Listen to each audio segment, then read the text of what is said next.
Live, सामाजिक सांस्कृतिक बांधिलकीचे यथार्थ दर्शन।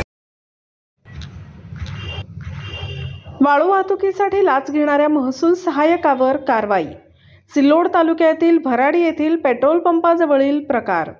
सिल्लोड तालुक्यातील उपळी नदी पात्रातून वाळू वाहतूक करण्यासाठी 20,000ची लाच स्वीकारल्याप्रकरणी सिल्लोड तहसील कार्यालयातील सहाय्यक महसूल सहाय्यक शरद दयाराम पाटील राहणार बजरंग चौक N6 छत्रपती संभाजीनगर यास भराडी येथील पेट्रोल पंपावर शुक्रवारी मध्यरात्री 2च्या सुमारास लाच स्वीकारताना रंगेहात पकडले।